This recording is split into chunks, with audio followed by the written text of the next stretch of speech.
Hello, hello, hello, everybody, and welcome to what episode is this now? Nightbringer, you're the official counting guy now. Of the episodes, you know what? So this is episode 9, right? This is episode 9. Because 8 was the scratch. Yes, because somebody screwed up. I can't remember who. Right. And we'll never know. We'll never know. And wrong episodes were watched. Although honestly, I think that may have been our most watched episode with the most feedback. So. Okay. So Trunks did ask. It was intro this morning, and Trunks was asking. I'm like, oh dear. If you're just gonna go in blind, honestly, last episode was good fun.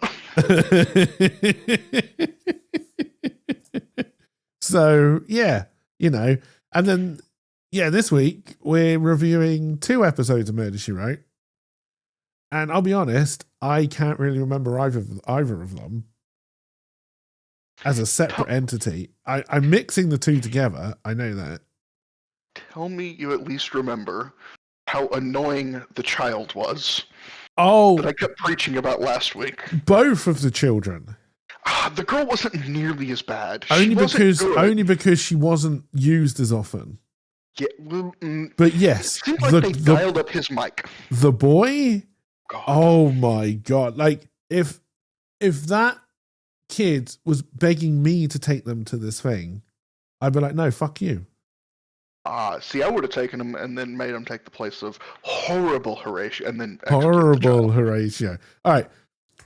We're jumping straight in. So, episode 8, the one that I didn't watch. We're off to kill the wizard. I'm glad you made me go back and watch it. Because I'm not going to lie, I thoroughly enjoyed it. Probably not for the right reasons, but I thoroughly enjoyed it. I loved the step-nephew or nephew-in-law terrible detective. I thought he was brilliant. Him going over the wall with the stethoscope was quite fun. Yes. I love the fact that Jessica Fletcher is apparently an expert in how telephone systems work. I thought that was hilarious. And then I don't really think they tried to hide who the villain was in that one, right? They didn't do a very good job. Because I feel it was I feel it was obvious from day one. I also think it was obvious what had happened. Once they'd eliminated the possibility of a trapdoor, because I thought honestly a secret door in a magician's office made a lot of sense. Right. And probably would have made more sense than the final reveal. But as soon as they'd ruled that out, I was like, okay, so who's in the room the whole time? Yeah, this is where it falls back to me being stupid. And of course, they'd already said, not at that stage, but they did talk about the forwarding calls to different lines thing.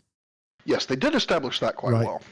But I mean, I assumed that was what had happened straight away. As soon as they were talking to him on the phone, I was like, the fact that it hasn't cut to him in his office is weird. This is where I have to reopen my whole notes. Okay, so yeah, that part was infuriating because you would fucking hear him. Because I listened on my second rewatch. I listened. He was not quiet. He's like, "Oh God, I'm gonna come down right away." No, you would have heard him through that. No, you would have heard him through the fucking. My argument there, not that they covered this in any way, but my argument there is that the Horatio guy is the kind of boss who I could imagine did soundproof his office. Right?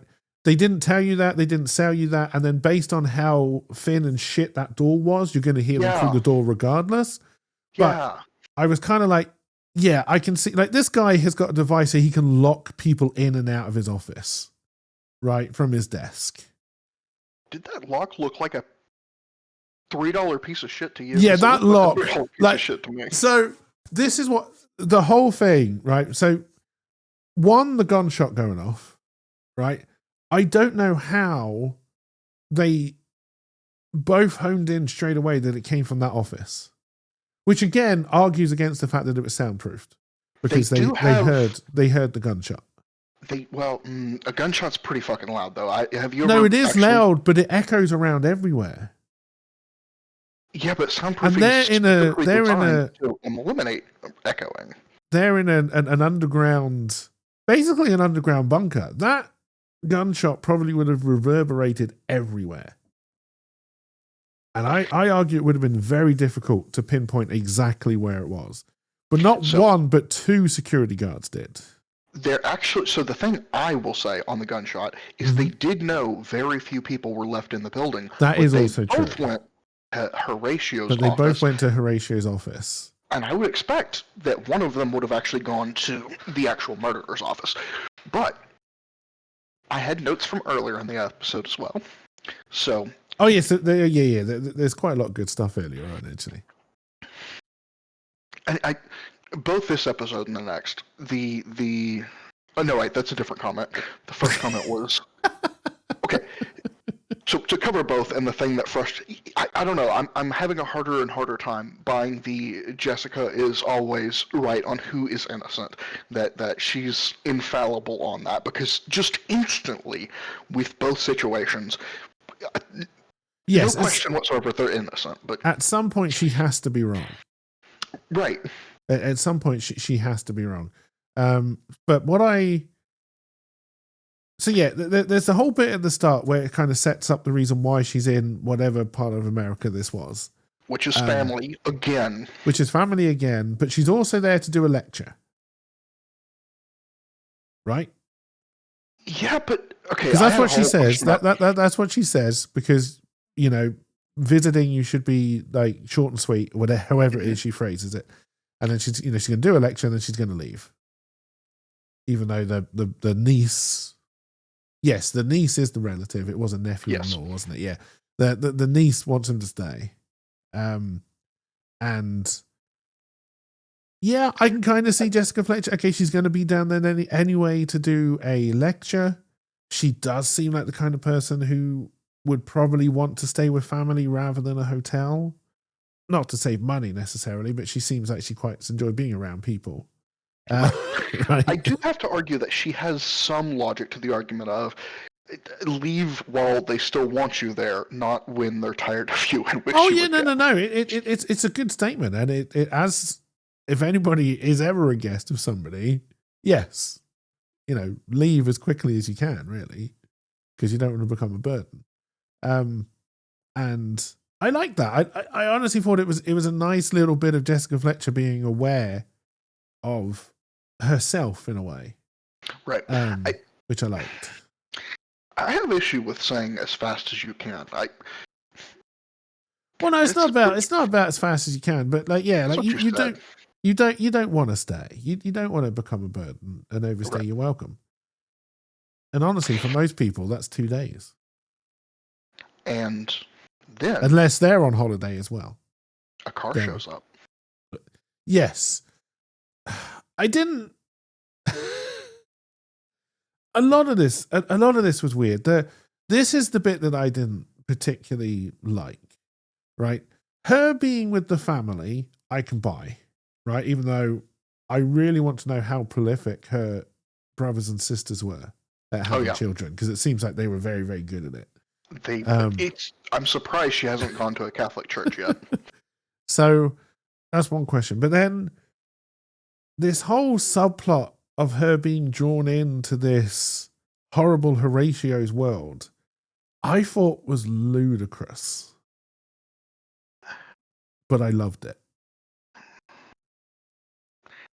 I can get why he would offer, and you could have just played it off based on the kids to convince her to go without as strong-armed as they tried to do it. A number of things. So one, you have to assume that this lecture she was giving must have been well publicized. Because my first point was, okay, well, how did he know she was there? Right? Because the lecture must have been a well-known thing, and she knew Jessica Fletcher was in whatever part of America this was. Also knew where she was staying, come to think of it. Yeah, but I'm assuming that was because of his private detective guy. I will say, yeah, he's not above breaking the law. No, and he probably said once she found out that he was going to be there. And then I think they did a fairly good job of setting up a number of suspects on the way in. Yeah. Right? But they never followed through really with any of them. Oh God, no. to a degree that made any sense. I loved the terrible hanging No. scene. No. Right? It That was just so awful. okay. Before that, what they Yeah. say is the event is it's going to be a press event with a select few others. There Yes. were over 100 people there. This is not a press event. This It is was a press invite event. everyone. That's They'd way too many fucking people they'd for made a press. sign that said press event. Yeah, that's nice, dear. There was, there was. I honestly One probably of them closer had to a video 150. camera. No, two of them, at Oh, least was it two. 2? And Sorry. I only saw one. actually, yeah, we do cut to some scenes of just people there just watching with nothing indicating that they're actually press. Like you would expect someone to take note or have a notepad to take notes to give, or them be presenting or record something. Anything. Yes. So that was so weird. bad. And it was so bad. And then because I was going because part of me was like, okay, they're only going to use this for one episode. They don't want to spend a lot of money on set design, right? Mm-hmm. So you're going to want to, the set is going to look pretty much the same as a really bad school play, right? And I would argue that's exactly what this looks like, right? I could forgive that. I then want to jump forward to the fact that they made a giant fucking head of horrible Horatio that could speak-ish. They made that for this episode. That's a good fucking point. They made that whole fucking head. Now, Okay, I'm assuming actually, it's probably fairly cheap, but... Yeah, but actually, it's not uncommon for Hollywood to reuse things like that. It actually wouldn't surprise me if that's existed and they just borrowed it from some other set. Maybe, but like, and maybe if I knew who that horrible Horatio guy was, maybe I would kind of go, okay, yes, that's probably from another film that he did. He's not that famous. But yeah, I was just like, I can't believe they made that for this episode. I mean, you know, it's probably just plywood with papier-mâché, but even so.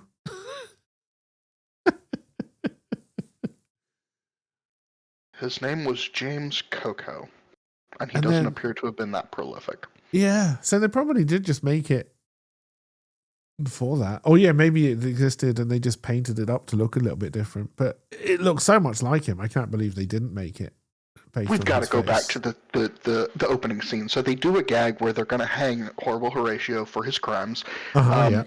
And then accidentally they have Robin Hood come in as if he's going to save horrible Horatio, and then the executioner and Robin Hood get into a fight, and horrible Horatio goes down.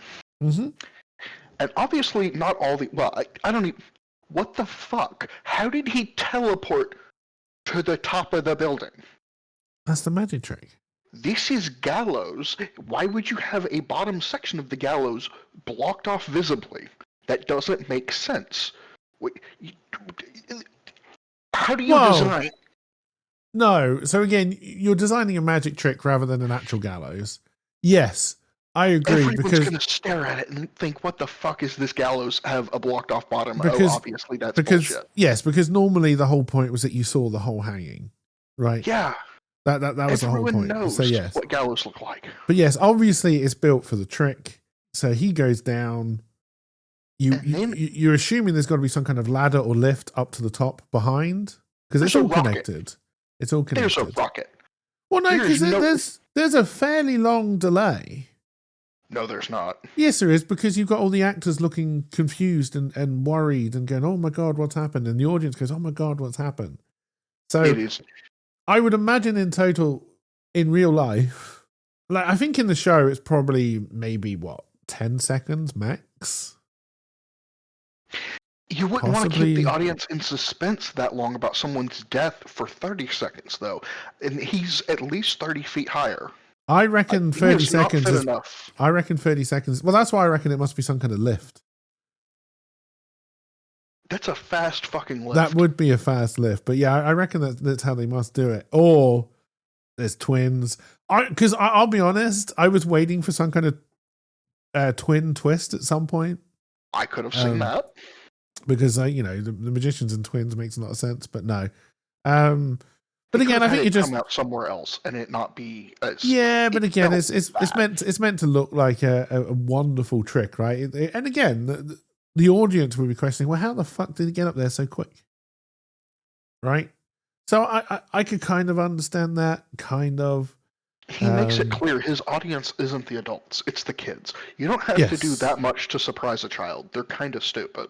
I like kids, but they just don't have enough life experience to process how to act. I'm sure that boy's fine, but someone led him just horribly. That boy, yeah. Oh my lord, that was it was rough to watch. Can we, Jessica? Can we? And then yeah, so then Jessica is brought in. We're introduced to a lot of ideas in this very short time span. So we learn from the fact, so he's trying to basically strong arm Jessica Fletcher into they're going to make another theme park out of Jessica Fletcher's books. Right? Now, I didn't know if it was meant to be like a new theme park or if it would just be added on to the existing one, but regardless, it was, or if it was just to do a Jessica Fletcher ride or whatever. But he's horrible Horatio. It implies he's got theme parks everywhere, but on the flip side, why is he? Well, I guess it makes sense to stay at the one you're trying to open to actually oversee it. But well, no, I think that one is one that's existed like that. That's like the main one, and it's a new attraction they're adding. Right? This is why because they've got the whole complex underneath where obviously the whole business is run from. So that was the opening. Of the exhibit, not of the whole park. Well, at least that's the impression I got. That is that the exhibit was new, but the park had been there for a long time. At least in my neck of the woods, you wouldn't be able to get press for just opening one new attraction. Like you could get some people to show up. Disney World would. Disney opens a new attraction. I'm sure when they opened up the Star Wars attraction, it was full of press and influencers. And I think you're meant to think this is the size of Disney, if not bigger. Like this isn't your downtown little theme park that some local guy is running. This is, I think, meant to be a theme park empire. They do a horrible job selling that then. Yes, I agree. But, and again, based on the fact that they've got a whole underground complex where they run the business from, and they've been running it from there for a while, that is why I think that theme park has been there for some time. And again, I think very much taking off Disney, because Disney's got a great big underground complex where they run it from. And I guess the audience is going to be familiar with Disney and familiar. Yes. I know when it broke. Disney having the whole underground complex was a big conversation point at one point in American history. Yeah. I don't know when that was, but yeah, I'm assuming that's what that was in reference to. And so, yeah, but I was a little bit confused with Jessica Fletcher, whether it was meant to be just for a ride or a new park or whatever it was. But we are also introduced to the fact that everything about this place is dodgy. Everything about it, right? So the accountant is doing God knows what dodgy stuff to run stuff through the books to make it look profitable. The architect / ride designer, I wasn't actually sure what he was. He was just sat at an architect table at one point. Oh, yeah, him. No, the guy who's going to be the future VP. Yes. I didn't know what his job was. He was sat at an architect table, but I never really got what he was. Because the bookkeeper was also promised to be VP at one point, which is how we then learn that horrible Horatio just goes back on his promises. And I think this is my biggest complaint about this episode, is that they didn't show you anything. They told you everything you were meant to know. They spoon-fed the shit out of you on this one. And I wasn't a huge fan of that, but yeah, so what happens? We have that kind of one sequence where they basically set everybody up. You've got I think he's meant to be the ride engineer, the guy with the beards. The Swede, yeah. Yeah. He set up that he's angry. The maintenance for all the maintenance for all the rides. He set up to be angry. I honestly can't remember what his problem was when he shouted at horrible Horatio with Jessica Fletcher in earshot. Probably security issues, like and then- whether or safety issues. Yeah. And then the secretary, okay, he treats her like shit. And then I like Jessica Fletcher kind of pausing the whole thing to sign her book. Yeah, she puts as a him big in his fuck you place. to horrible Horatio. Yes, I very much enjoyed that. Okay, it's convenient that again someone's reading her book and just happens to have it out. And blah blah blah blah blah. But maybe the secretary knew that she was on her way, so she got the book out on purpose. I don't know. At the bare minimum, it creates a nice instance of Jessica being like, "Look, I came because of the kids. I swear to God, yes, you are not better.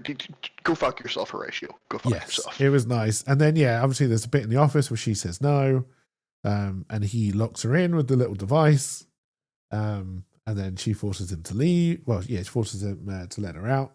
So like you're definitely sold on the idea that horrible Horatio lives up to his name. And I will say again, I am enjoying the fact that basically, well, I guess we got to talk about next episode, but up until this episode, most of the people murdered were bad people. Yes. And I didn't mind seeing Horatio dead. Yeah. Maybe I'm a bit too Luigi, but in the context of the show, yes. In real life, I'm never a fan of violence, but maybe I'm a little too Luigi. Maybe you are a little bit too Luigi. Obviously, we're talking about Mario Brothers. But exactly. So Mario's last name is Mario. Yes, he's Mario. So then the other brother is Luigi Mario. Because Luigi what Mario. the fuck? Yes. Oh, and Waluigi, I think has actually no. Mario and Luigi are brothers, but I don't think Waluigi really has any relation to Wario, because universe. No, shit. I don't believe so. Yeah, I think they just team together because they kind of look like them. I don't know. Look, one of the other characters in that universe is a monkey who throws barrels at you. Barrels. Right? And he wears a cute little tie. Carries women up and up and up. But yes, so everyone has been set up. You've got your. I mean, I never really saw the secretary as a potential suspect. No. So I thought it was odd when they kind of lent in on her a little bit and she disappeared. But yeah, like the guy who was sat at the architect table, the engineer and the bookkeeper are basically your suspects, right? Yeah, but even I felt the having the bookkeeper he's shown to be weak. It's not him. They don't do a good job trying to give him any he's got motive, but he doesn't have power. But like I said, so I'd worked out who the murderer was as soon as they break the door down. I found it stupid that the security officers would phone up somebody else in the office before trying to break the door down. Interestingly, right? I think I did. Well, do I disagree? Because Horatio is obviously self-important, and I could see where his hired security would be very, very hesitant to invade his gun privacy. Has just gone off. He would have made it very clear. Has just gone off. The only reason I go further and say maybe I don't is because Horatio didn't answer. You don't understand the U.S. Guns are nice, and they happen, and Horatio could have just killed someone in his office, and they're not going to break in if he said everything's fine. He was evil enough, he was shitty enough, and he would have let them know, especially if this was an established resort, like you're saying. Yeah. He would have Walt Disney. He would have. And he's clearly established that when the door is locked, people are not to go in. Right. And the only reason I defer on this is because they would have heard him call back and say everything's fine. Yes. But no, I probably would have broken the door down first before trying to call him. You would have. Right? Because if he didn't answer, you would just immediately go to breaking down the door? Yeah. Okay, I can agree to that. Because clearly something has happened in there. And if like you say, he's just trying to cover the fact that he shot someone, yeah, you would expect him to say, no, it's fine. Don't worry about it. Yeah. Right. And then you would call it as PI. But no, I found that odd. And obviously it was convenient for the plot. Because again, the one person they're trying to tell you who couldn't have murdered him is the one guy who actually did. Right? Without that phone call, the story breaks. Yes. Right. And again, I don't know why. Again, I don't know what this guy's job was, but I don't know why this guy was an expert on the phone system either. Right? I don't know how many offices you've worked at and you've become an expert at not only being able to use the phone system, but be able to trick it. You could almost go with this is a gadget place, and it's not unsurprising that. No, what do you think he is? I can understand horrible Horatio knowing all about the phone system because that's exactly the kind of thing I think he would know. But I'm so confused about who this guy is. Like whether he's meant to be a technical person, whether he is just a ride architect. I think he's meant to be kind of a ride architect engineer, and I think engineers, if specifically designing rides for Horatio and tricks and deception, to me if he was also I guess if he was designing the tricks, then he would know that kind of stuff. And given the engineers, or what's that table called that he was at? Drafting table. Drafting table. That's it. Yeah, I've been calling it an architect's table, but yes, and that would also explain why he would know the trick with the thermometer on the desk. Mm-hmm. Right. To get the secret papers, which I honestly thought was quite a nice little bit of, this is Jessica Fletcher looking around and seeing something that doesn't make sense. I liked that, but you bring a good point. Horatio, as controlling as he was, I'd be surprised for anyone to know. There's no way Horatio would have told that guy. So he must have just worked it out at some point. Yeah, and they've been there a while. And to know that was where the blackmail was hidden. Once he realized it was a secret compartment in Horatio's room, he would know what's in there. He knew he had blackmail on everyone. Yes. Oh, yeah, because that's how Horatio kept everybody in line, including that guy. And then we are, so I think there's a weird bit at the airport, which I didn't really understand, where she changes her flight to a later thing, but is then just going to come straight back anyway? Literally, my longest note is regarding this. It doesn't explain why she's going to Kansas City, because Kansas City is not Cabot Cove. And why did she want to? She wants to have her flight to Kansas City be later, but also come back on the same day. Come back. So was the lecture she was giving in Kansas City? That's a good question, because that's the only thing I can think, because it has no context as to why. If that is true, again, we come back to I was going to call him Horrible Henry, Horrible Horatio, know that she was there if the talk was meant to be in Kansas City. So you can, the only thing I'll give there is that it was a tour that she was hitting multiple universities and then going home. Oh, okay. I didn't pick up on the tour. No, they never imply it. That's just the only thing that would make sense. Okay. So yeah, that the whole airport bit annoyed me, and then she's gung-hoed into the widow's plane, private plane, at gunpoint. At gunpoint. Also, that little cart that they drove in looked really uncomfortable with 3 people in it. I told you about that. That his ass is hanging off the side. And why the fuck did they do this? That looked really uncomfortable with 3 people in it. And this is another thing you said last time. I don't know if we said it in the episode or when we were talking beforehand or after, but the security in the airport was brilliant.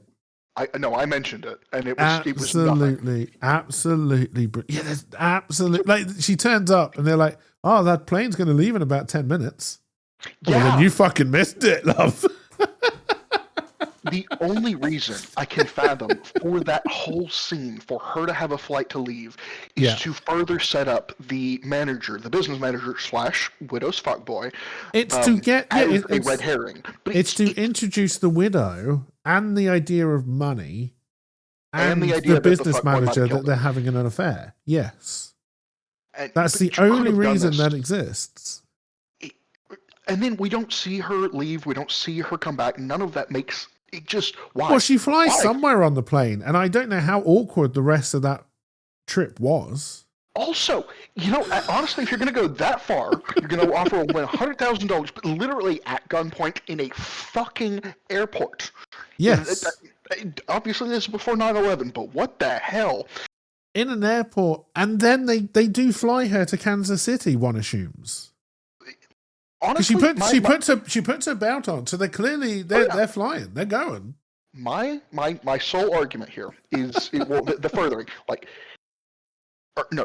my moral argument is that if this widow flew her to Kansas City, you sit your ass on that tarmac until she's done giving her lecture, and you give her the free flight back too.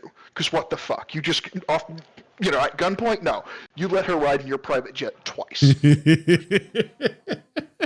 But yes, that made absolutely no sense to me. Why she went to the airport, why they had that whole thing in the plane. And apart from for plot development, right? Why did they include the scene on the air tug? Or not that's not an air tug. Why? I think to prove I think probably because that was the only bit that was near that private plane. I don't know if they recorded in that plane or not. I know from experience that it's very difficult to record in those private planes because they're not as big as they look most of the time.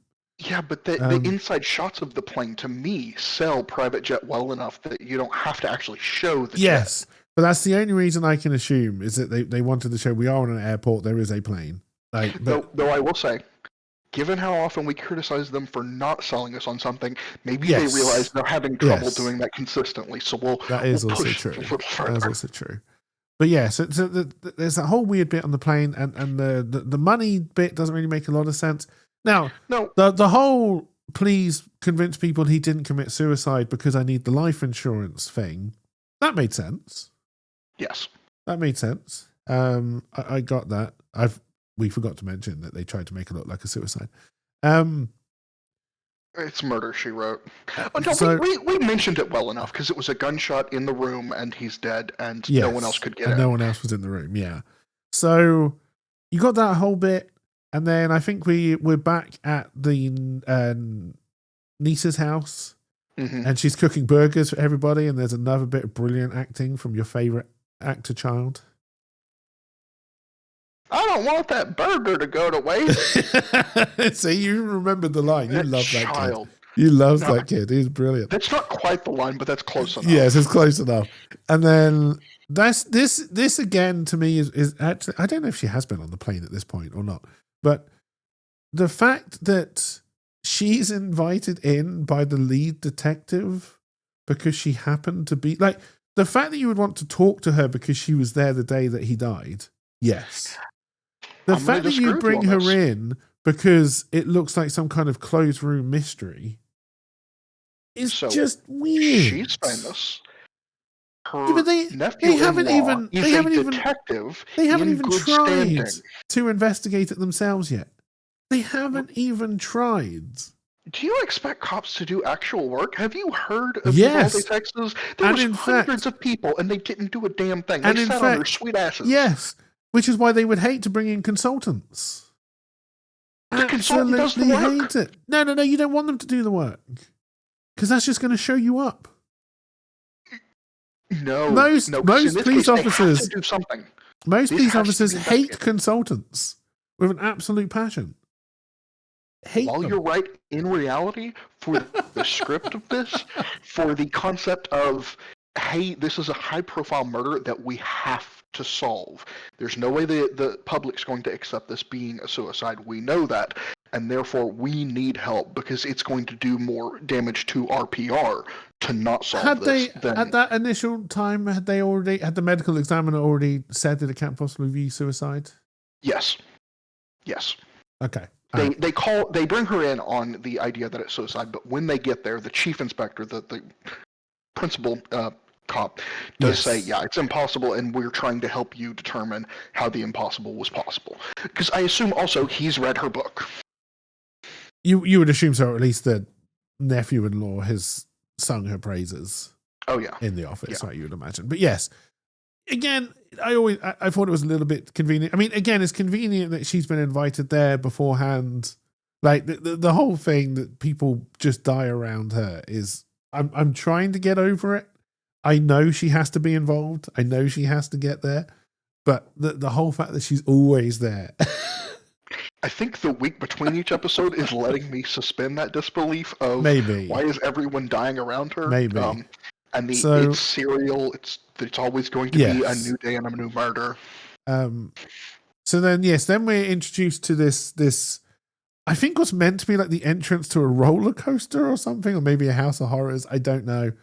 And you've got this animatronic big face of horrible Horatio, which isn't working. So that's going to be a mirror maze / spook house, is what that would actually be part of, and the entrance to that. Yes, we later see the mirror. No, the mirror was put there specifically for Jessica Fletcher to. Correct, and it looked in place. It looked like it was part of. Yeah, but because I think it is meant to be a ride, right? Not like a walk, something you walk through. Because the face is saying put your bars down or something. Okay, then it's one of the, at least in my neck of the woods, when people are gonna get tired of that phrase, but look, I'm from the South. It's neck of the woods. Don't care. When carnivals and the state fair come through, there's the walk through haunted house, but there's also the one that has the super slow like stupid car that kind of whips you around. Yeah. So maybe that then. But yeah, so they still wouldn't need many mirrors. Well, no, because the thing about the mirror, which is why I argue that it was never meant to be there in the first place, is if the murderer guy is the ride designer, he would have known that was where a mirror was. Yes, but I argue that it fit in so well because that's what that area was. Maybe. Not that he would have known it was there had it been the original mirror. They make it very clear that it was installed by. Yes, installed by that guy. So yeah, I couldn't decide if mirrors were meant to be part of that whole thing or not. I'm glad they covered the fact that it was a new mirror, because I was like, well, no, if he's meant to be the ride designer, he would know that was a mirror. So I'm glad they actually covered that. That was a nice little bit they actually tied up for once. But the microfiche was fun. The microfiche was funny. I love the fact that she used the fact that a ride wasn't working as the idea that was the hiding spot. Mm-hmm. Right? Because none of that is actually, we have no idea why that face isn't working. And it wasn't the microfiche because she placed her holiday snaps there to draw him out, which is funny. But no, what annoyed me the most is, so she sees that the phone isn't ringing, right, while she's in the office. Yeah. Because the nephew phones her, somebody phones her, and they put the call through. So she sees that the phone doesn't ring, and then she suddenly knows to take the back off the phone. Well, and knows enough about the circuit board design that the fact that wire was cut was the ringer.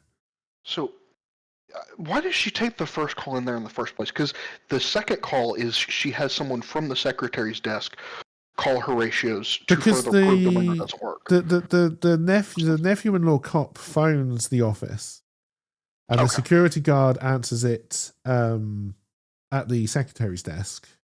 Because that's the one that rings, and then he then puts it through to her because she's in the office looking at something. I can't remember what she was particularly looking for at that stage, but it was just to put her in the office so she can answer the phone. I mean, having her there randomly does kind of make sense once the cops have brought her on. And so she could see the fact that it doesn't ring and that the lights don't come up. The only thing is she takes the back off and there's a wire cut. That's not. It's a wire cut, which is great, but it's a little weak for how she knows the phone so well. And again, I mean, I haven't seen a landline dial phone for a long time. But of all the ones they did used to use, none of them had a clip-off thing on the back like that. Yeah, that was peculiar. In fact, I bet that was the full phone was underneath that, and that's just like super glued onto it for. Yes, I would imagine so. And but that is how she works out the entire caper, right? And again, so much. It was obvious that was the case because again, as soon as they didn't cut to the guy answering his phone when the security guard phoned him right at the start, that's when you knew it had to be him. Because there's no other reason not to cut to him. Because this is where I'm trying to figure out if I'm stupid or if you just understand how shows work better. Yeah, I mean, I've watched a lot of this crap, and I've also written crap like this, and I've recorded stuff like this. So maybe I just understand the tropes a little bit more. And that it makes sense for the audience to cut to him. And the fact they didn't do that is very suspicious. It's very suspicious. Now, at some point, I'm hoping they're going to start using these very obvious things to be the red herrings. No. Right? To really start to question what's going on. But no, it didn't cut to him. And that's fine. I do not believe that 2 security guards, okay, they don't look like the most alert and attentive security guards ever. And I can understand that your attention would be on the body. I do not believe that 2 security guards who adrenaline would be pumping, they've just chopped down a door, they've seen a murder. I do not believe they would not see him leave. I can see them not see him as he stands there, but him trying to get out. Yes, I can see them so fucking quiet. Not seeing him by the cupboard. I can completely believe that. Right? He's all in black. He's covered his face a little bit. I can understand that. I will as soon as he moves, I think you'd sense that, wouldn't you? When you walk in though, and you see him, partially as security, as I have the slightest minuscule experience with that in the real world, but just also human curiosity. You know that room's locked. I can almost see that it would almost be instinctual. You see him and you swivel your head all the ways just to look at the room because what the fuck's going on here? Yes, I would definitely have looked all the way around that room. And again, I can understand maybe they would have missed him in that initial sweep. Right? I can get that. But getting out. As soon as he moves, because again, you're alert, right? Or at least you think you'd be alert. Your ears are going, your eyes are going, you're probably quite jumpy at that stage, right? So the fact that, he can just kind of sneak out. Also, through the broken door, because he would have been stepping on the wood shards. Through the broken door, in a straight line outside of the reception as well to hide the sweater in the bench, right? That's in the hallway. Like, I don't believe you wouldn't have noticed him. But my counter argument to that is they did not notice him when he came back in. They didn't turn around until he shouted. Yeah, but at that point so it's the exit of the room and getting through the wood, because obviously they've just hacked down a door. Also, the way they just kind of left the door for so long as just the weird frame, but they've completely broken up the center, was peculiar. But they broke out most of a door. There's going to be a lot of shit on the ground that you're going to step on and make noise. But that door just went on the inside. That was hilarious. That door just went. I loved it. I can imagine him coming back as being significantly less likely to be heard because it's directly behind you and there's not nearly as much on the ground. And even though the door is mostly broken open, sound is still, there's far less space for sound to actually get to them from him moving. Yeah. And then I'm also glad that this episode, so she traps him. She knows she's got no evidence, right? She's got a hunch. And she plays that hunch by trapping him by saying there's a microfiche. We do have to go back though, because we forgot about the second murder. That's because it didn't make any sense or have any impact on the plot. Yeah, but it was a mannequin. Okay, yes. The actual scene where they go over the balcony was hilarious, right? Because that's obviously a mannequin. But the whole him being murdered didn't make any sense. I know they tried to sell it what were they trying to sell it? That he was the murderer and I then don't. felt guilty, so killed himself. Well, no, they clearly show that it was murder for that. No. But why did the guy murder him? Was he meant to be the fall guy? Because again, he's found the evidence. He's tampered with the evidence. He calls in. Maybe the business manager is Because the only one yeah, who would because have known enough blackmail. because again, no, because he's got the guy who set it all up has got the blackmail. He's got the physical proof of the blackmail. Right. Maybe the other guy has enough So knowledge of the blackmail that he could no. pull it off. So again, we missed an important step with the business with the accountant where he's trying to run away from the airport, and he gets caught. That scene felt weird. And he gets caught on a sting. Well, it's to get rid of a suspect, I think, is why they did it. And it raises the question because I'd assumed that Jessica Fletcher had assumed it was him and put his name on the airport watch list. Right? So they were going to catch him. But no, it turns out it was the murderer who did that. Right? Yeah. Because I honestly can't remember why. I don't remember where they find. I can't remember. They find the blackmail with the murdered guy, right? Because the accountant's got the cash. The murdered guy must have the evidence. The blackmail. The false The business blackmail. manager would have. The guy, the PI, the guy who went off the balcony. He was the business manager / fuckboy. Please refer to him Yes. appropriately. So, okay, that's why he had to murder him because he would have known the truth. Okay, Yeah. fair enough. Okay, fair enough. No, that does make sense because he was. I forgot he was actually the PI as well for a long time. So he was the one who found the blackmail. So he would have known. Meow. He would have known the truth. The meow was fucking funny. Yes, it was. So that scene they set up with meowing out on his balcony, which feels like it'd be kind of hard to hear from the inside with the door shut, but honestly, window panes were just single pane back then, so it might have still been hearable. But the fact he sees a recorder playing meows and picks it up and just stares at it, not thinking, who the fuck put this here? Yes. I feel in that situation, you would also whip your head around trying to just see what's out of the ordinary. Especially somebody like him who is meant to be a PI who deals with shady shit. Yeah, and right? who I does can shady see. shit. I can see somebody like me. I go out and I just wonder who's put a dictaphone on my balcony, which is about 5 floors up. I feel like cat you'd puzzle noises for half a second, right? And then you'd start swiveling. I think so. I don't think I would pick it up, to be honest. Yeah, the speed with which you go from nothing to swiveling is going to be relative. Now there is a window in there, but it would be the window of sure, when he steps out. Then you just immediately charge him from behind and knock him off. Yes.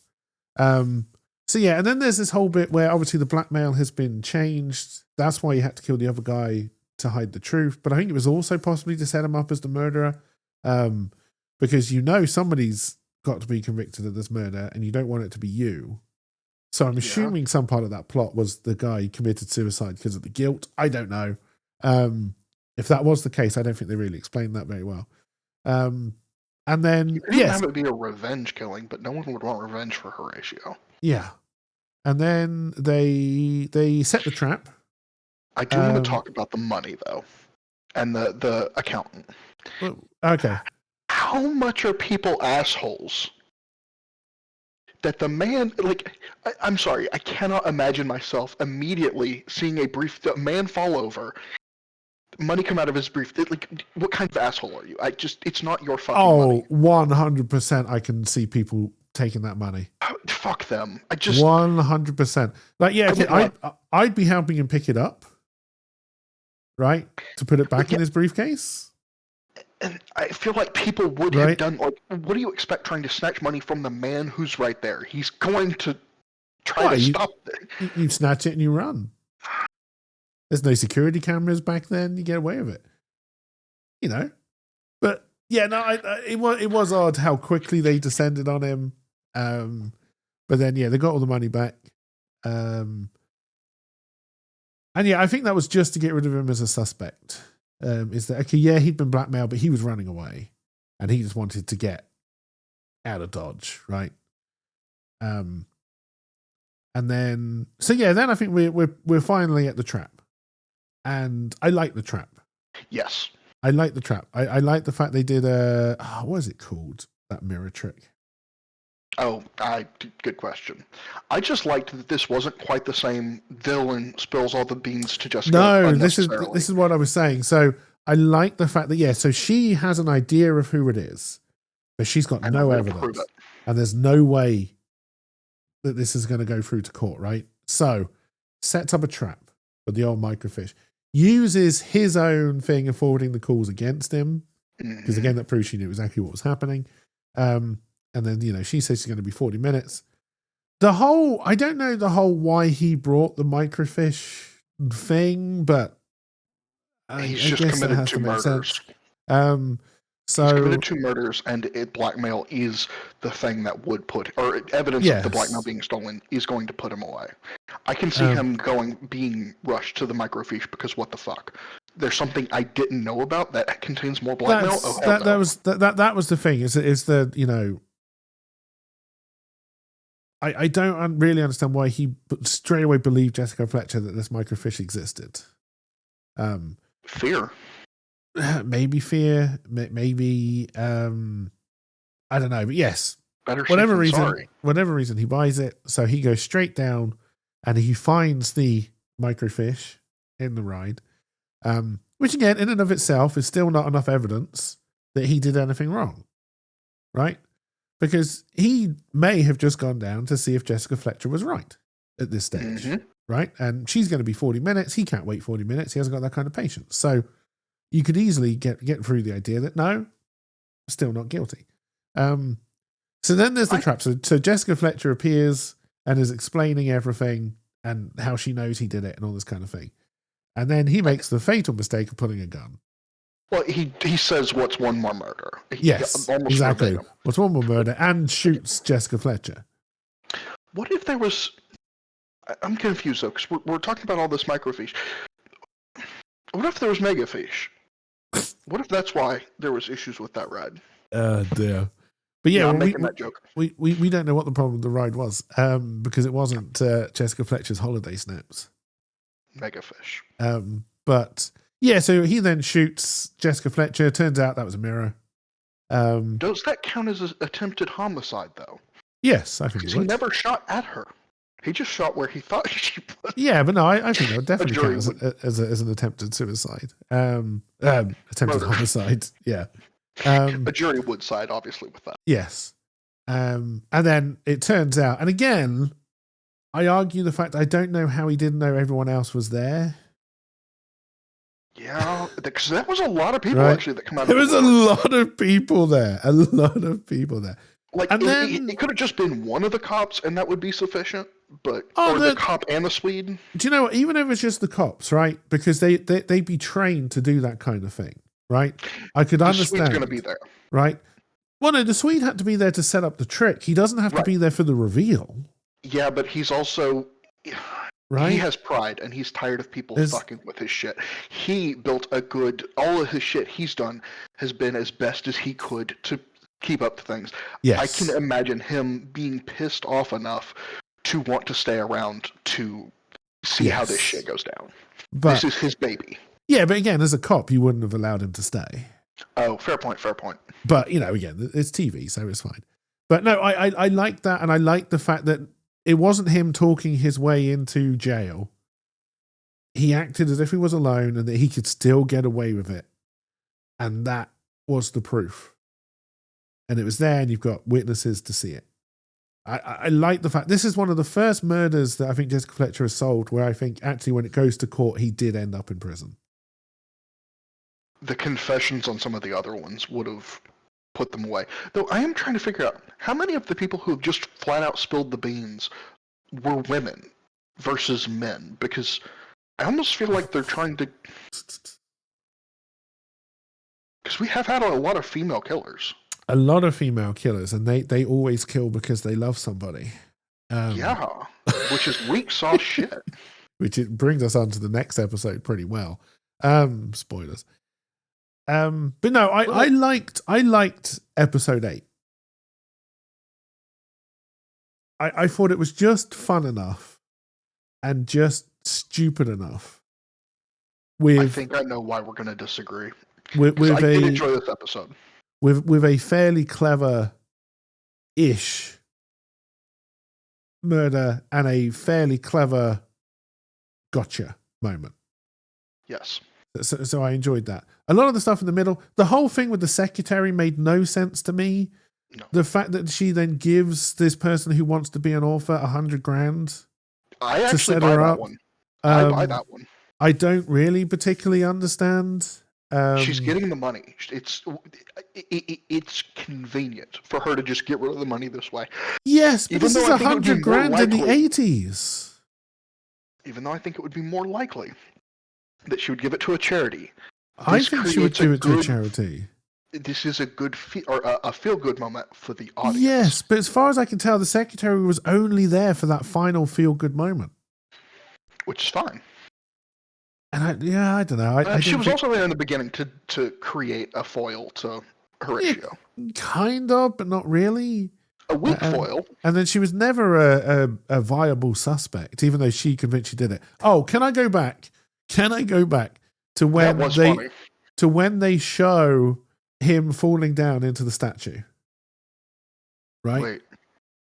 Because he's murdered, so he's pushed and he falls into that statue thing that's behind his desk, which is what actually kills him. And then he comes back later to do the suicide gunshot. Oh, I forgot about that. Right. Did you see how soft that statue was when you fell into it? I didn't notice that, but I did notice how non-fluidly that scene flowed. This was not professional stunt doubles. No, it's not professional. And he just fell into a pillow. Yeah. And it was hilarious, but not as bad as the mannequin thrown off the balcony. So obviously, I do drink as I watch these, and that was late in the episode. Maybe I kind of I think I might have registered that, but also then forgot that it was. It was a bad scene. It was just great. Okay, so now because we need to cover 2 episodes, and we are already done an hour on 1. Okay, I was about to say housekeeping, and if you want to cut that real quick, how far are we actually into this? Into what? This recording. About an hour. That's what I just said. You have the exact time. That's what I just said. It's like 56 minutes. No, okay, cool. Thank you. It was about an hour. I know we're not getting into 56 minutes. So I'm going to waste the next 4 minutes. The Russian episode, right? So I kind of hate it from start to finish. No, there's no horses. You like ballet? And no, actually, I actually have a very serious hatred for ballet. Why does it exist? Because it just tortures those who are performing it.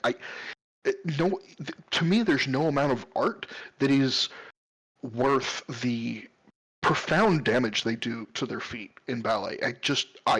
I can't accept it. No, I don't understand ballet either. But to me, it's as unacceptable as American football is for the damage it does to those who compete. The same with boxing. People still box. Actually, I'm not going to give you that one because boxing, by definition, is just fighting.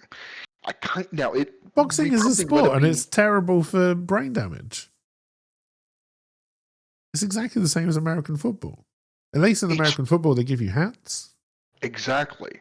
It's more transparent on what you're signing up for with football. High schoolers playing football don't actually realize what kind of danger they're putting themselves at for a TBI, traumatic brain injury, compared to boxing. That's just because they're idiots. The proof is in the pudding. A high school boxer is actually going to know what their risks are a whole lot better because it's just plain as day in front of you. And then what about the fact that bare knuckle boxing has now become a sport again after years of not being allowed?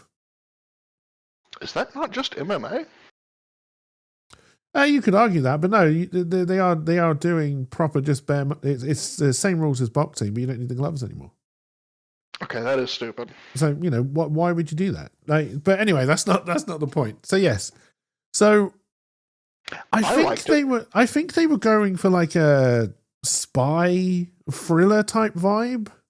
I just enjoyed the interactions between Jessica and the primary KGB agent.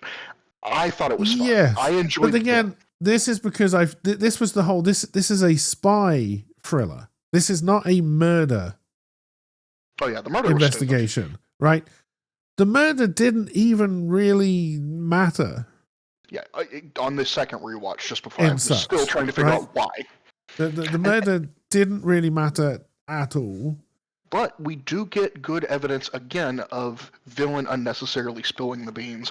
This time to multiple people, but just because Jessica pushes and prods. Yes. And I liked. Yeah, I don't know. I like I said, I think they were trying to go for a spy thriller story on this one, and But they didn't have any of the thrill. And I don't think they committed enough to that concept. Because yes, I can see Jessica Fletcher getting involved in some kind of weird spy, Russians trying to not abdicate or defecate. Oh, I'm just going to let you sit on this. This is funny. Oh, crap.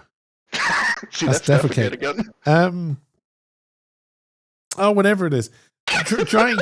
Trying to leave Russia, because again, this is at the time where the Cold War has been and gone, but they've America already still left doesn't Russia. like Russia. They're in the U.S. No, but they're still Russian, and they're trying to get away from Russia and stay in America. Well, yes, which is what a lot of people used to do during the Olympics. They were born in Russia. They're always going to be Russian. I'm still waiting for you to figure out the right word. I've given up trying to figure it out. I know. But yeah, so that was kind of interesting.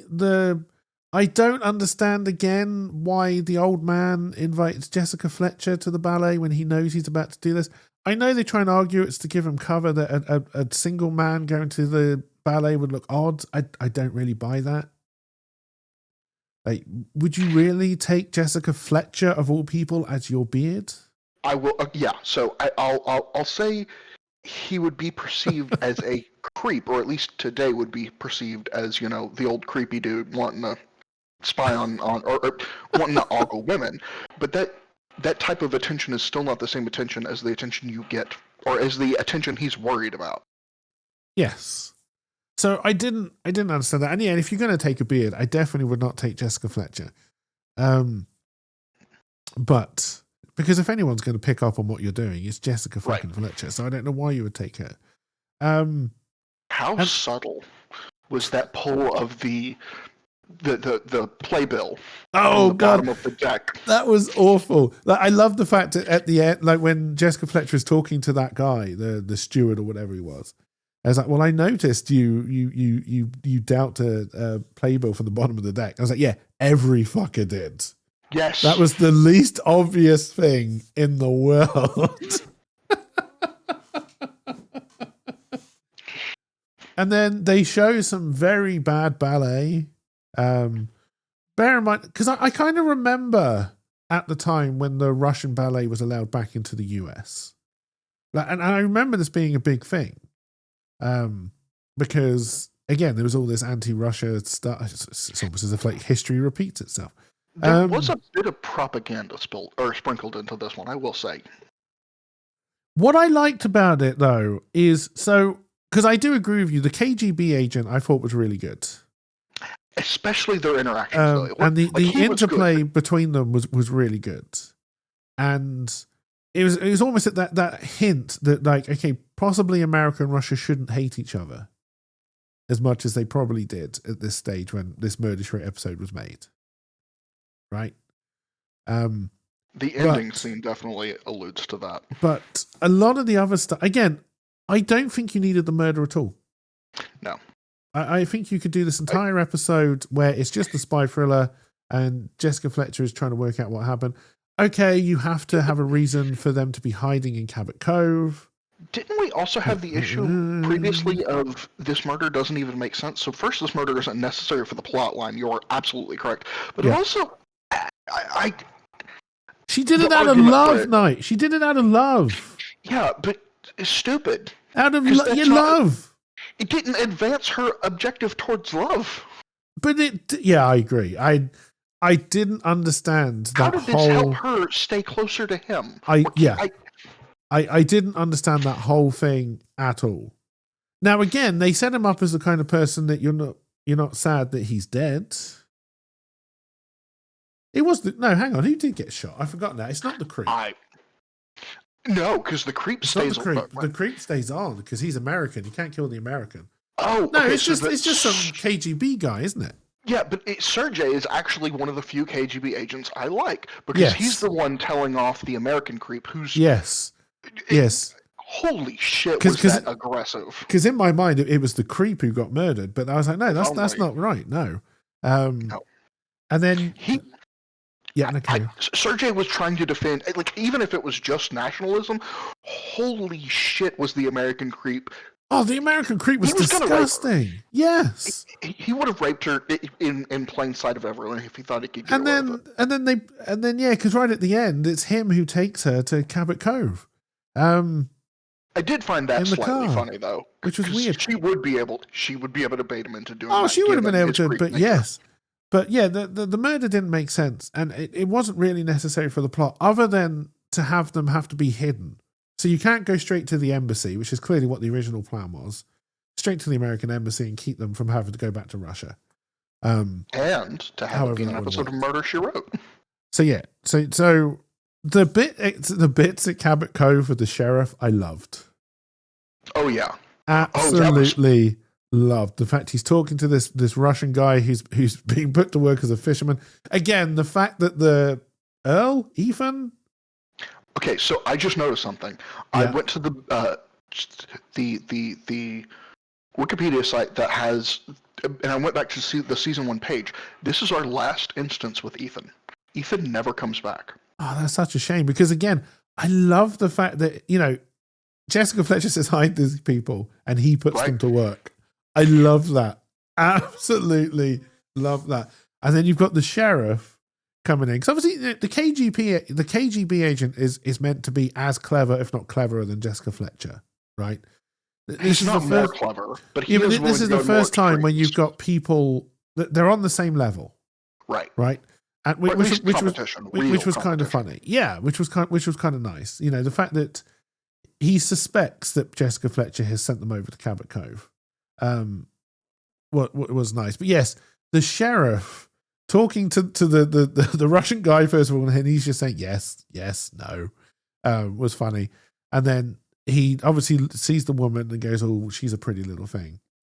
And then the fact that Ethan is like, oh, would you know if there are any Russians here? And then the sheriff was like, oh, yes. Spot him from a mile away. I just thought that was such a good little section of this episode. Well, and especially for how stilted the yeses and nos he was giving was. Yes. It is absolutely brilliant. I loved it so much. And then I think the other bit that made me laugh is when the Russian guy turns up at Jessica Fletcher's house while they're having a meal. I don't know what his accent was. That's the first thing that made me laugh. And then pretending that his boat has broken down and he wants to make a phone call. Was he supposed to be... So the guy on the boat that's wiretapped Jessica's phone...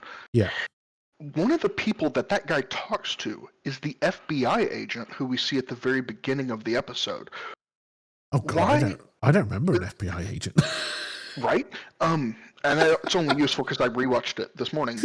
And maybe it's just that the FBI has also has wiretapped the Russians, so that it's a wiretap of a wiretap. But I assumed he was Russian, the guy on the boat, and he just done a terrible accent when he went in. But he literally talks to... you see a scene where he says something, and it cuts to the FBI officer in a car, as if he's listening to what the guy's saying, whether that be through a secondary... Okay, maybe. I mean, I think the FBI and the KGB were working in cohorts with each other. Yeah, because at this point, you want this to not become an international incident. I'd forgotten the FBI were even there, honestly. I'll be honest. I'd forgotten the FBI were even a thing. I thought they were all KGB. So did I, honestly, until he showed up on screen again. That's the only reason I remember they were involved. But yes, I don't know what that accent was meant to be. Bad. Born and bred in Maine, and I love the fact that Jessica Fletcher apparently did some kind of little trap about being down south or up north or in the middle or whatever it was. Northeast. Which was... I mean, I'm glad they explained it to me, because I was like, oh, that was a trap, was it? Which was good. And... and I love the fact she used the tapped phone to her advantage. That was fun. I liked that. That was funny. But no, the main thing I didn't like about this was Yeah, the murder. I feel Also- the murder ruined it. So when they're leaving, the guy obviously has very thick eyeliner. Didn't he have really thick eyeliner, or at least relatively still quite thick eyeliner in the scene with Amos the sheriff? Yes. Wasn't that why? Yes, he Why still is he had still putting on? very theatrical ballet-esque makeup on. This doesn't help you hide, dude. No. And this No. can't be natural. There's no way. But yes, no, the KGB guy I really, really enjoyed. But yeah, they didn't need a murder. Have we figured out the things that make you think it's a bad episode versus the things that make me think it's a bad episode? For me, it's how they treat animals, and for you, was the murder really necessary? Well, no, it was the. Because you enjoyed most of the rest. It was the. I wouldn't say most. Keep saying. I wouldn't say most of the rest. It had some really good, fun bits, but I feel the episode itself dragged quite a lot. The pacing was awful. Fair. I thought the start itself I thought was way too slow. Yeah. That whole thing dragged with the old man. The setting up because then obviously they set up a protester to be the fool guy for the murder, which never made sense. With the whole because he opens the window so they can get out. And she uses that window to get in, and then she's apparently sees something but doesn't want to tell anybody. Like that to me didn't make a lot of sense. Yeah, the whole fact that the murder was secondary to the plot, and I honestly think they could have just done away with the murder and done a very good spy thriller type thing. It would need a bit more action for it to be a proper spy thriller, but yes, and the pacing would have had to be fixed quicker, which would have been good. But. Yeah, there was just a lot about it. Yeah, like at the end of the episode, and especially because again, it was I did it for love.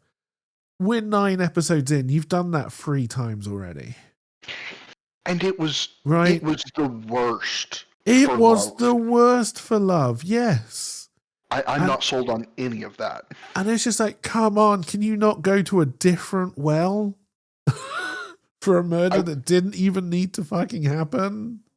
The protester was annoying and stupid and threw off the pacing of the episode too for every section they were part of.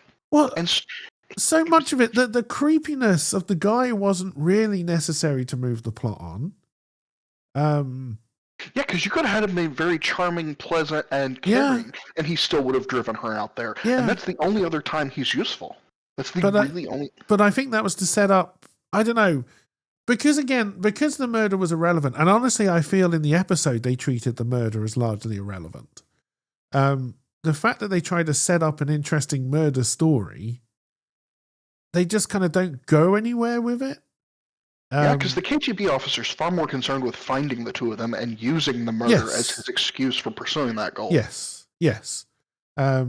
So the whole episode, there were some genuinely good bits. Like I said, I loved everything that happened in Cabot Cove, more or less. The baby's comment when the fake Northeasterner Mainer came through was kind of peculiar and funny.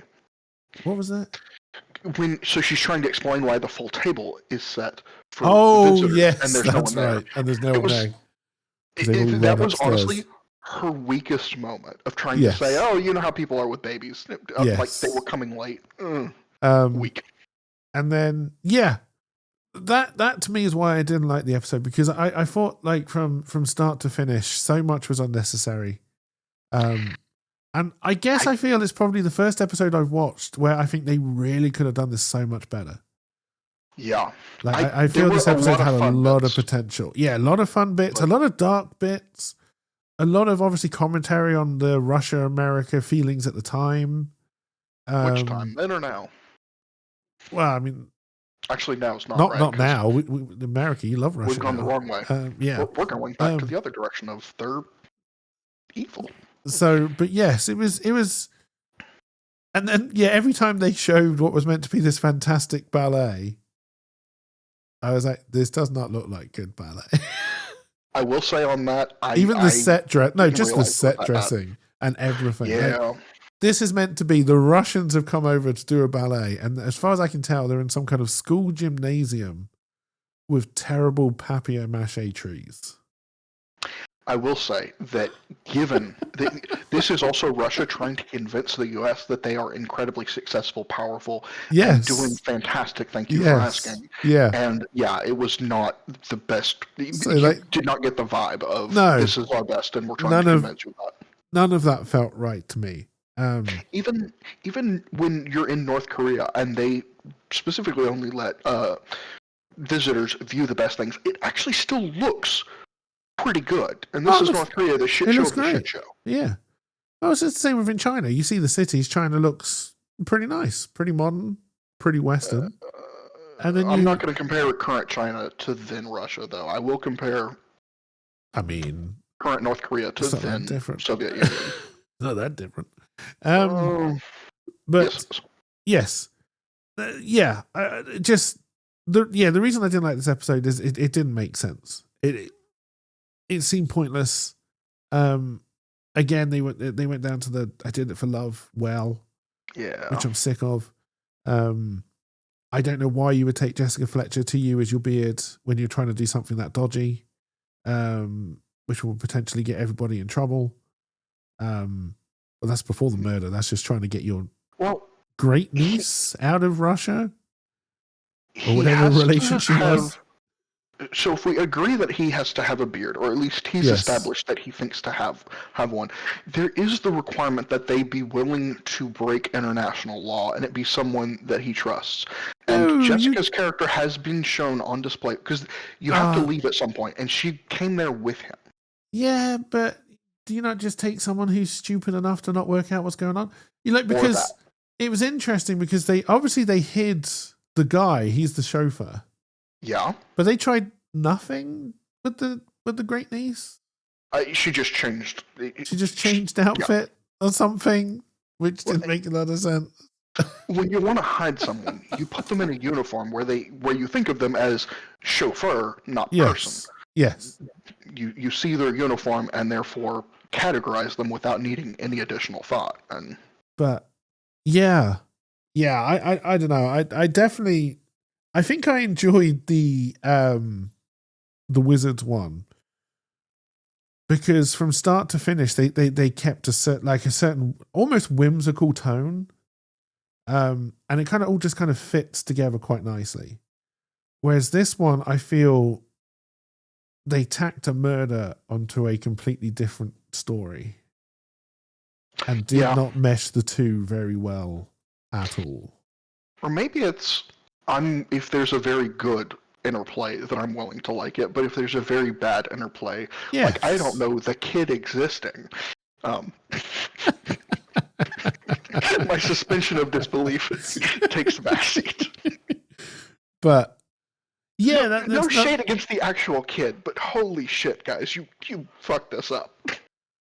Yeah, I mean, if that is the best performance you could get out of him on the day, get a different kid. Just don't have a kid, honestly. Just get that dummy that you threw off at the end and just have him say the lines. Voiceover. Yeah. It would have been better. Can we go, Jessica? And we get it was season 1. No. Oh, God, season 1. We're only on to episode 9 night of season 1. You can even have the kid act that bad in a short point in the pilot. Anything more than that, you get a different fucking kid. AKA, see episode 2. Yes, you do not have that kid anytime afterwards. Clearly, they spent all of their budget on this episode on a giant face of a man that was already murdered. And I say they spent the money wisely. They knew what they were doing. Fair enough. And honestly, if Angela Lansbury was still alive, it would be my biggest wish that she had that face in her house somewhere. Even set up as her front door. Oh, hell yes. Right? That would just be hilarious to me. But honestly, that is actually the piece of the set that cemented the location the best, cemented it as a theme park. Because even the entry... and with the press event, didn't solidify. It didn't make you mentally go into the theme park. But that made me No. feel like I was obviously watching a show, but in the theme park. Well, that's the thing. It felt more like the show bits, right? I mean, you would imagine that the rest of the people would be walking along all the time. It seemed weird to me that Horrible Horatio was the boss of this thing, but also acting in it at the same time. Like, that didn't really make... Because, again, to me, it felt like they were trying to sell this as a massive theme park. But then the fact he's acting in it makes it sound like, no, actually, it's not. It's probably just in his back garden. Right? And actually, this points to a complete character break of who Horatio was.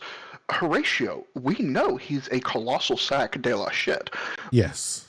But he plays the sniveling victim in the opening scene? This doesn't make sense. This is not who... Horatio would not agree to do that. He would not write a script where he's a sniveling, cowering, please, someone save me.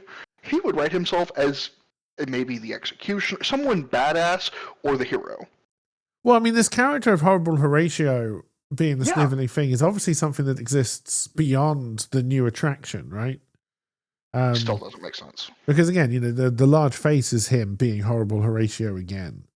And whether maybe he was Horrible Horatio first, and it was some kind of weird magic act, and then it turned into a theme park, which then explains why he's trying to find another act to Jessica Fletcher to take so they can try and make more money out of it, because clearly it's built on a House of Cards pyramid scheme type thing.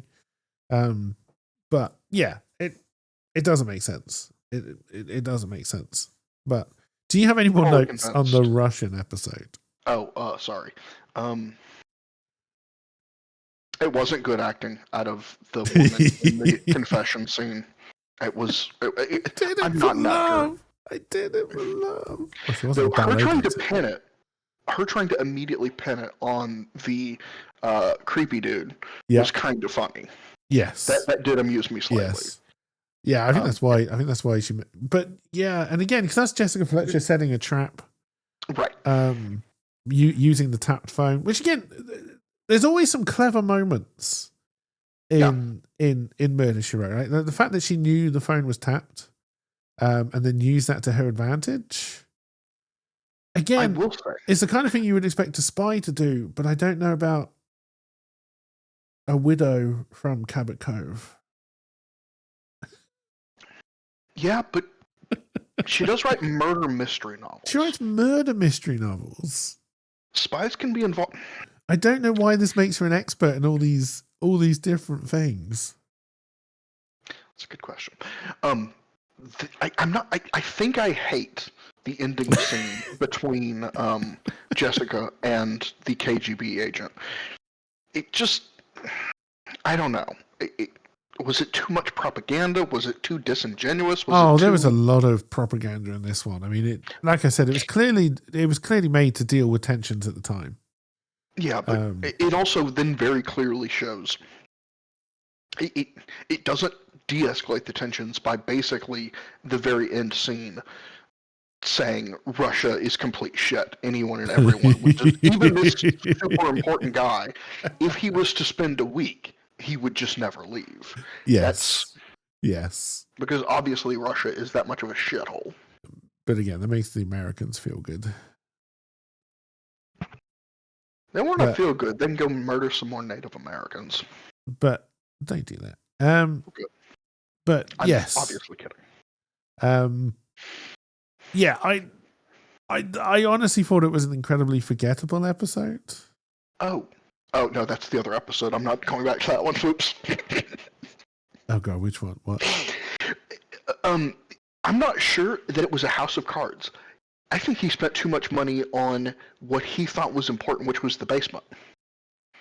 Because he also had that was a nice desk with a nice little feature, and his door lock being attached to the I think he just wasted money and then wanted to cover it up by cooking. Maybe but yeah, again, he has.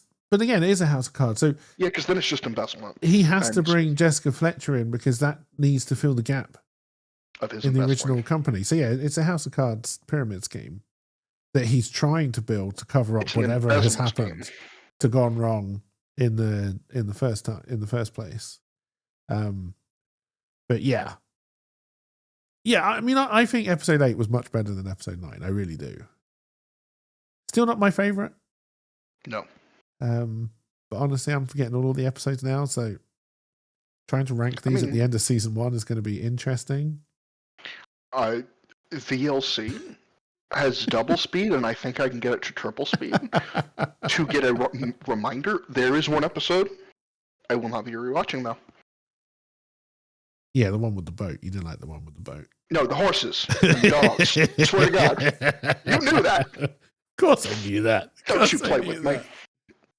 Oh, the one with the boat, I still think is one of the best, honestly, even if the beginning and the actual plot doesn't make a lot of sense. I did enjoy that episode.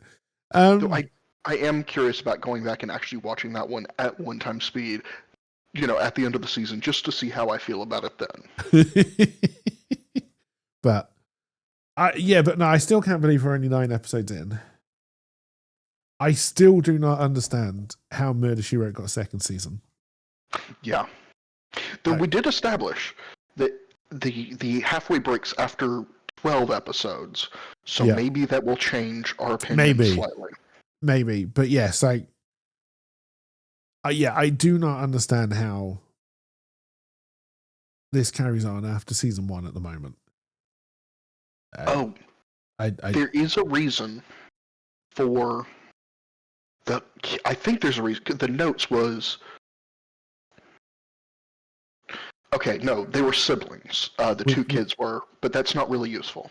Which episode are we talking about? The one with kids. Yeah, they were They were real life siblings. Oh, they were real life siblings. Okay. And I was thinking that they were related to one of the actual actors, but no, I'm not saying that, so never mind. Okay. But they were bad kids. Bad actors. They may have been lovely kids. Debatable.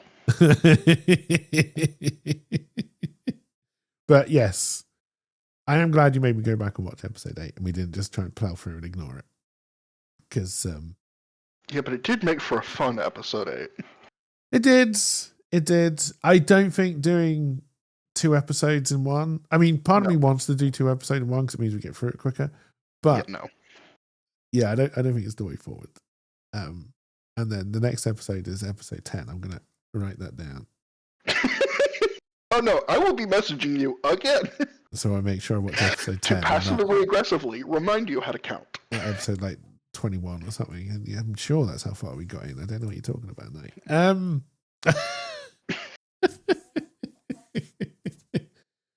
The definition. I feel like I may have just steamrolled you through episode 9. Because we did about an hour on episode 8 and we've done only like half an hour on episode 9. Yeah, but it's all... The key thing I truly enjoyed about 8 was the interactions with the KGB. It was fun, but that was kind of the strongest thing holding that episode together. And unfortunately, that's not quite... Well, no. KGB plus Ethan plus Amos plus Jessica Fletcher is what held it together, but that's not enough. Honestly, the best... I think the best scenes in all of the episodes are the ones that happen in Cabot. I'm sad that Ethan isn't coming back. Yeah. I don't know if he gets replaced by somebody, but... Yes, but I don't think it's until season 2 or 3. I'm sad that... Because, I think the best ones are where Jessica Fletcher is relying on her friends or interacting with her friends to do something. I don't think it particularly worked well when you had the mad professor with the car that drove itself, but I like the fact that was in Cabot Cove. Yeah. And they searched through Cabot Cove. It was, you got involved in it. So apparently the old guy she went to the theater or to the ballet with, they were also together in a film in 1945. Okay. He also lived in Cabot Cove. They're fucking old. Yeah, how is he in Cabot Cove and we've never seen him before? That doesn't make sense. We didn't see the professor until the time he was convicted of murder. Yeah, and he had also had a big present in Cabot Cove. Yes. They need to populate Cabot Cove. It needs people. Yes, it does need people. But yes. Amos and now no longer Ethan do not a town make. No, like again, part of me understands why you can't just stay in Cabot Cove, because there being a murder in Cabot Cove every week would make no sense. Yeah, and we're okay with that. I understand that. So the fact she's away at times doing things makes a lot of sense. Well, actually, this episode works on that, though, because the murder doesn't happen in Cabot Cove. No. But again, the reason that... To me, I think most of the time it would make more sense if she's invited in after the murder has happened. Like, I can understand it. I'm Jessica Fletcher's nephew, right? And I've just been accused of murder. I'm probably going to phone her up and go, look, Auntie, can you come and help me out of this jam, please? I don't think that's going to happen. The fact that she's always there beforehand is just strange. I don't think we're going to see a deviation from that anytime soon. No, nor do I. I think she's always just going to be somewhere and a murder's going to happen. Yeah. And then you have to question, is she the one doing it? And that's where we disagree. This is where we've had... You're not giving the suspension of disbelief of time enough of a factor to let each week separate in your mind. And it just happened to have happened. Even with time, right? I bet Jessica Fletcher has been around more murders as they happened than anybody else in history. Have you not been around murders? No. Oh. Not the ones I'm willing to admit about. Yeah. I wasn't there at the time. Though my city was actually one of the most dangerous cities in the U.S. during the 90s, so... Yeah, but again, you weren't around all of those murders all of a sudden. Well, and also I was an actual child, so... And yeah. down in the boonies. But you were also an accomplished murder mystery author, so... And I saw them all happen. But no, it doesn't make sense that she's always there and suddenly a murder happens. The serial killer show, Dexter. Yes. She is Dexter, except instead of keeping the blood samples as her fetish reward from the serial killings, it's the books of the people she's put in prison. Yeah, she writes the books. Yeah. Yeah. And then gets off on the fact that they're in prison. It made perfect sense. And the fact that she always convinces people. So, like, because you could argue that episode 8, right, she didn't do it because she got the murderer to admit it in a way that made sense to everybody.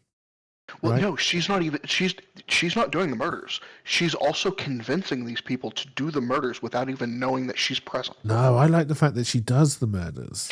But then she convinces she's so smart. She then convinces them to murder in the first place. Yeah, but I think she'd want the rush of doing the murder herself, and then she convinces them that they did it. Well, on the part about her books being the way to get off, because serial killers like their mementos. Yes. What was that video that you saw about her at one point? We've mentioned that video, I think, every episode so far. No, we have not. I think we have. Like once or twice. I think we have. What's another time? Oh, dear. But yes, that video does exist. I think I'm funny. Possibly you can just go to YouTube. Jessica Fletcher pleasuring herself. And maybe you find it. I don't know. And I'm on YouTube. I don't know. And search bar. Probably Angela Lansbury rather than Jessica Fletcher. No. Or should it be JB Fletcher? Oh, dear. Let's see what we find. Okay, Jessica gets clubbed with a handbag. Murder She Wrote, Jessica Fletcher, naughty, naughty. It's 8 seconds long. Don't watch it because it might be spoilers for a future episode. It's 8 seconds long. Yeah, the video I'm talking about is not 8 seconds long. I know. But don't you spoil a future episode. There is actually a it looks like a not a biography, a house tour of her house, or at least the house they show from the outside. That's a see if minute 30. Can see if that big face is in it. It's the house that's on. Do you think she lives in that house? I don't think she lives in that house. No, because she's dead. Swear to God. Yeah, but at least she was happy. Maybe. She showed us how she can be happy. That's what killed her. Oh, wow. Okay. What? We're getting that What far. is this Okay. blasphemy? We're getting that far. All right. I didn't know that. All right. All right. We've solved that murder. But anyway, I think we should probably wrap this up before we go down any more weird roads. Gentlemen, always wrap it up. Not always. That might defeat the purpose of what you're doing. One of the jokes that I love is saying you're trying for a baby. If you actually describe what's actually... No one would accept that in polite company, but it's acceptable to say we're trying for a baby when everyone knows that is... That's more than adults only. That's full-fledged. Yeah, but I think it's fine. Like, trying for a baby, we know is a natural process. I think so if you then sex, and we're offended by that. No, because if someone just says I had sex, I think that's fine. But if someone then starts to go into graphic detail about what happened, then you may be crossing a line. Is that why I'm single? One of the reasons.